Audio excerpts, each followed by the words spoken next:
इस देश की हिस्ट्री का सबसे बड़ा स्कैंडल है। अननोन लोग आते हैं और घरों में, मार्केट में, बसेस, ट्रेन, हर जगह पेन ड्राइव फेंक के चले जाते हैं और जैसे ही उन्होंने पेन ड्राइव लगाई उनके पसीने छूट गए। उस पेन ड्राइव के अंदर कई सारी फुटेज ऐसी थी जहां पे लड़कियां गिड़गिड़ा रही थी, चिल्ला रही थी, उनको छोड़ दिया जाए। लेकिन वीडियो में जो प्रज्वल था वो एक साइकोपैथ की तरह हंस रहा था। 60 से 65 साल की महिला चिल्ला रही थी और ये उसके साथ जबरदस्ती कर रहा था। अब जैसे ही प्रज्वल रवन्ना 27 को जर्मनी भाग जाता है, इसके नेक्स्ट डे एक नई चीज सामने आ जाती है। प्रज्वल रवन्ना जब घर आता था तो सारी की सारी फीमेल मेट जो थी वो डर जाती थी। इन वीडियोस को पब्लिक करने की जो टाइमिंग थी वो इलेक्शन के पास रखी गई।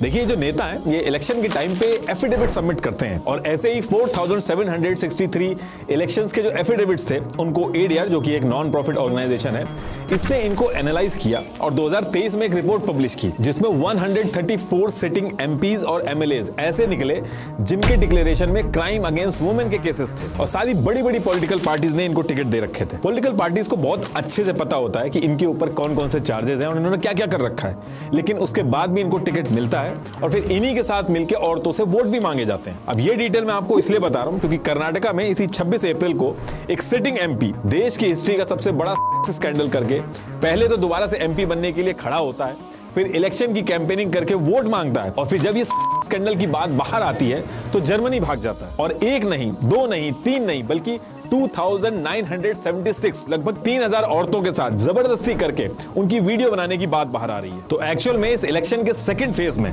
कर्नाटका के अंदर हुआ क्या, वो सारी डिटेल्स तो देखिए, ये तो आपको पता ही है कि इलेक्शन के जो फर्स्ट और सेकंड फेज है वो हो गए हैं और बाकी जगह इलेक्शन अभी होने हैं। और कर्नाटका जो है वहां पे 28 कॉन्स्टिट्यूएंसी है जहां पे इलेक्शंस होने हैं। इसमें से 26 अप्रैल 2024 को 14 कॉन्स्टिट्यूएंसी पे इलेक्शन हो चुके हैं और बाकी बची हुई जो 14 कॉन्स्टिट्यूएंसी है वहां पे 7 मई 2024 को इलेक्शन हो जाएंगे। और इसके लिए कर्नाटका के अंदर इंडिया अलायंस ने कांग्रेस के 28 कैंडिडेट खड़े किए हैं और बीजेपी ने 28 सीट पे अपने कैंडिडेट खड़े किए और बाकी जो 3 सीट्स हैं उसको बीजेपी ने अपने alliance JDS, Janata Dal secular जो है, उसको दे दी है। वहां पे वो अपने कैंडिडेट खड़े करेंगे और जेडीएस जो पॉलिटिकल पार्टी है ये अपना सपोर्ट जो है वो चेंज करती रहती है। जैसे 2019 के जनरल इलेक्शन में जेडीएस जो थी वो कांग्रेस के साथ थी, लेकिन इस बार सितंबर 2023 में बीजेपी के साथ आ गई और नेगोशिएशन के बाद जैसे मैंने बताया था आपको कि बीजेपी ने इनको 3 सीट्स दी हैं। और ये जो 3 सीट्स थी जो कि बीजेपी ने जेडीएस को दी थी, इन 3 सीट्स में से एक सीट पे जेडीएस ने देश के फॉर्मर प्राइम मिनिस्टर के पोते प्रज्वल रवन्ना को खड़ा किया। प्रज्वल रवन्ना जो है ये अभी भी सिटिंग एमपी है हसन कॉन्स्टिट्यूएंसी से और इनका परिवार जो है, इनकी बहुत अच्छी पकड़ है इस कॉन्स्टिट्यूएंसी में। और ये जो हसन कॉन्स्टिट्यूएंसी है जहां से प्रज्वल रवन्ना खड़ा हुआ था, यही इस पूरी कंट्रोवर्सी की जड़ बनती है, जिसको इंडिया की हिस्ट्री में अभी तक का सबसे बड़ा स्कैंडल बोला जा रहा है। तो देखिए, हुआ क्या था कि 26 अप्रैल 2024 को कर्नाटका की 24 सीट पे इलेक्शन होने थे और इलेक्शन होने में सिर्फ 5 दिन बचे हुए थे और चारों तरफ हर एक पार्टी जो थी वो अपनी इलेक्शन की कैंपेनिंग कर रही थी। अब इसके बाद डेट आती है 20 अप्रैल 2024। अब इस दिन होता क्या है कि जो हसन कॉन्स्टिट्यूएंसी थी जहां से प्रज्वल रवन्ना खड़ा था, यहां पे कुछ अननोन लोग आते हैं और घरों में, मार्केट में, बसेस, ट्रेन, हर जगह पेन ड्राइव फेंक के चले जाते हैं। अब शुरू में तो लोग कंफ्यूज थे कि ये पेन ड्राइव में है क्या, क्योंकि हर जगह पे पेन ड्राइव पड़ी हुई मिल रही थी। और फिर इसके कुछ टाइम बाद कुछ लोगों ने पेन ड्राइव को लगा के देखा और जैसे ही उन्होंने पेन ड्राइव लगाई उनके पसीने छूट गए।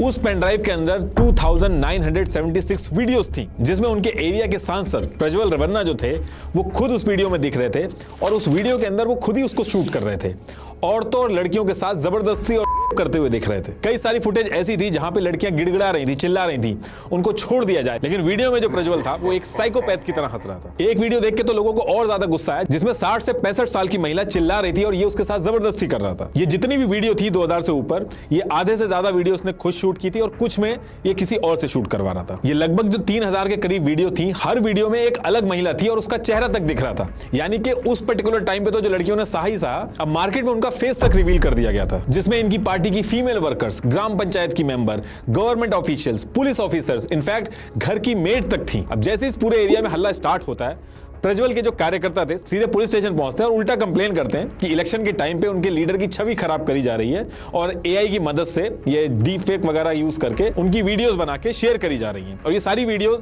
पेनड्राइव में जो आई थी सोशल मीडिया के ऊपर भी शेयर हो गई थी। शुरू के कुछ घंटे तो यही बात चली कि ये डीप फेक वीडियोस हैं, लेकिन फिर लोगों ने देखा कि प्रज्वल के घर के अंदर जो स्टोर था वो भी उस वीडियो में दिख रहा था। कपड़े, बैठने का स्टाइल, आसपास की जो चीजें रखी हुई थी सब एज इट इज थी। तो लोगों को ये लगने लगा कि जो वीडियोस हैं ये रियल है। अब एक तरफ 26 को इलेक्शन होने जाने हैं, एक तरफ ये सारी बातें चल रही हैं, वीडियोस चल रही हैं, दूसरी तरफ प्रज्वल रवन्ना जो है वो लोगों के घर जा जाके वोट मांग रहे हैं, औरतों की सुरक्षा पे भाषण दे रहे हैं, बैक टू बैक रैली कर रहे हैं। तो ये सारी चीजें चलती रहती हैं। इसके बाद 26 अप्रैल 2024 को इलेक्शन होते हैं। इस वीडियो का जो इंपैक्ट होना था हो गया था, कैंपेनिंग सारी हो गई थी और इलेक्शन खत्म होने के नेक्स्ट डे यानी कि 27 अप्रैल 2024 को प्रज्वल क्या करते हैं, ये अपने डिप्लोमेटिक पासपोर्ट जो था इनका उसका यूज करके जर्मनी चले जाते हैं। 2 बजे की इनकी फ्लाइट थी, 11 बजे के करीब ये निकल गए थे और ये उनके टिकट की ओरिजिनल कॉपी है। अब जैसे ही प्रज्वल रवन्ना 27 को जर्मनी भाग जाता है, इसके नेक्स्ट डे एक नई चीज सामने आ जाती है। 28 अप्रैल 2024 को प्रज्वल रवन्ना के घर में एक 47 ईयर ओल्ड मेड थी। वो होले नारासीपुर टाउन पुलिस स्टेशन में पहुंचती है और एक कंप्लेंट दर्ज करवाती है और इस एफआईआर में वो कहती है कि प्रज्वल के घर पे वो काम करती थी और जिस दिन उसका काम प्रज्वल रवन्ना के घर पे लगा था तो टोटल उस घर में 6 फीमेल मेड थी और बाकी जो काम करने वाले थे वो मेल थे। और ये जो 6 फीमेल मेड जो पहले से ही प्रज्वल रवन्ना के घर पे काम कर रही थी वो इसको वार्निंग देती है कि जब प्रज्वल रवन्ना घर पे आए तो उससे दूर रहें। स्टेटमेंट के हिसाब से ये था कि प्रज्वल रवन्ना जब घर आता था तो सारी की सारी फीमेल मेड जो थी वो डर जाती थी। कंप्लेन में आगे मेड कहती है कि जिस दिन उसने घर में काम करना चालू किया था उसके 3 से 4 महीने बाद ही उसके साथ प्रज्वल रवन्ना ने जबरदस्ती करी और जब इस चीज से परेशान होके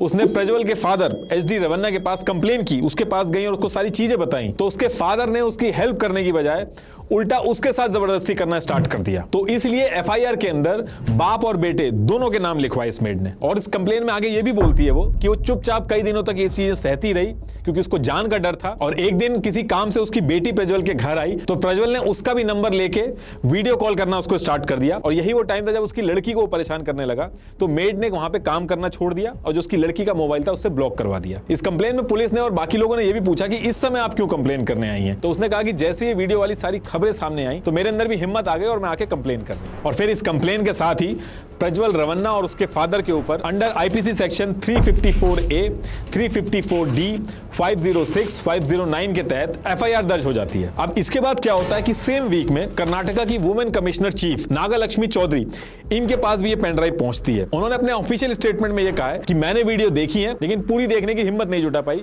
इस वीडियो को देख के आपका खून खौल उठेगा। इस वीडियो में लड़कियां गिड़गिड़ा रही हैं, अपने आप को बचाने के लिए हाथ जोड़ रही हैं और इसके बाद वो कहती है कि ये इस देश की हिस्ट्री का सबसे बड़ा सेक्स स्कैंडल है। इन वीडियोस में जो लड़कियां थी नागा लक्ष्मी जी के पास कुछ लड़कियां उनमें से पहुंचती भी हैं, कुछ ने उनको व्हाट्सएप पे भी रीच किया, बिना अपना नाम डिस्क्लोज करे सारी डिटेल्स बताई। और ये सारी चीजें सुनने के बाद और सारी डिटेल्स समझने के बाद इन्होंने कर्नाटका के सीएम और होम मिनिस्टर को एक लेटर लिखा कि इस केस में कार्रवाई होना बहुत ही जरूरी है। और इस लेटर के बाद अलग से एक एसआईटी बनाई जाती है जिसका सिर्फ और सिर्फ यही काम था कि इस पूरे मैटर की जांच करे। ये जो एसआईटी बनाई थी इसमें 18 सीनियर पुलिस ऑफिसर्स को रखा गया जिसको additional director general of police and chief of CID Vijay Kumar Singh head कर रहे थे। और इनके साथ साथ 2 सीनियर वुमेन आईपीएस ऑफिसर्स भी रखी गई, सुमन और सीमा लतकर जी। ये जो टीम बनाई गई थी इसको 3 पार्ट में डिवाइड करके काम स्टार्ट कर दिया गया था, जिसमें एक टीम का काम था कि जितने भी विक्टिम्स हैं उनके कन्फेशन रिकॉर्ड करेगी, दूसरी टीम का ये काम था कि वीडियो की लैब टेस्टिंग वगैरह कराएगी, आईपी ट्रेस करेगी, और तीसरी टीम जो होगी वो जितने भी आरोपी हैं उनकी जांच करेगी, जो भी विक्टिम्स हैं उनको भी रीच आउट करके सारा मामला जानने की कोशिश करेगी। लेकिन कहानी यहां पे भी खत्म नहीं होती है।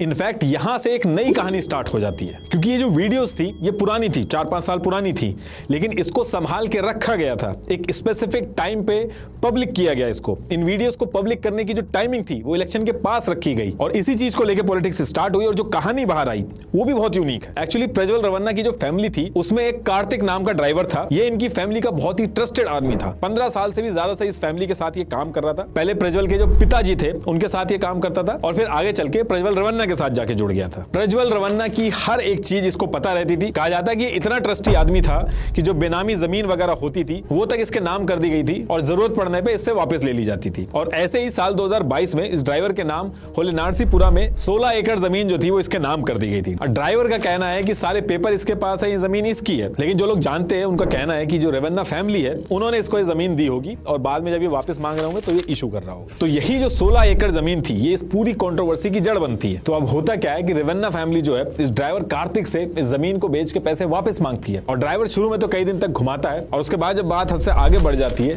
तो मार्च 2023 में नौकरी छोड़ देता है। इसके बाद भी इसको कई बार धमकी वगैरह मिलती है, लेकिन ड्राइवर का मन बिल्कुल भी नहीं था इस जमीन को वापस करने का। अब इसके बाद ये ड्राइवर क्या करता है, ये कोर्ट में जाता है और जाके वहां पे सारे डॉक्यूमेंट्स दिखाता है और केस कर देता है कि ये जमीन इसकी है और इस जमीन को प्रज्वल रवन्ना जो है वो जबरदस्ती छीन रहे हैं, इससे डरा और धमका रहे हैं। इसमें ये चीज भी मेंशन करता है कि इसको और इसकी वाइफ को किडनैप करने की भी कोशिश की गई। ये जो कार्तिक ड्राइवर था, ये प्रज्वल रवन्ना जो था, इसके साथ बहुत ज्यादा घूमता था। इसकी एक एक चीज इसको पता थी। प्रज्वल के जो मोबाइल वगैरह थे, जितनी भी डिजिटल चीजें रहती थी, उनका एक्सेस भी कार्तिक, ये जो ड्राइवर था, उसके पास रहता था। प्रज्वल के मोबाइल में जितनी भी वीडियोस थी, इनका कलेक्शन पड़ा हुआ था और ये ड्राइवर क्या करता है, उसके मोबाइल में से सारी वीडियोस 2976 वीडियोस जो थी, इनको कॉपी करके एक पेन ड्राइव में अपने पास रख लेता। और ये जो वीडियोस थी, इनकी वजह से ज्यादा उसका कॉन्फिडेंस बढ़ गया था कि ये जो 16 एकड़ की जमीन है, अगर वो थोड़ा सा भी रजिस्ट करेगा तो उसको मिल जाएगी। जब ये सारी चीजें चल रही थी तो उस पर्टिकुलर टाइम पे जेडीएस जो थी, उस टाइम पे कांग्रेस के साथ थी। तो इसने क्या किया, इसने एडवांटेज लेने के लिए बीजेपी के नेता को कॉन्टैक्ट करने का सोचा। कार्तिक जो ड्राइवर था, उसको ये लगने लगा कि अगर ये बीजेपी के किसी नेता के साथ मिलेगा या सारी डिटेल्स बताएगा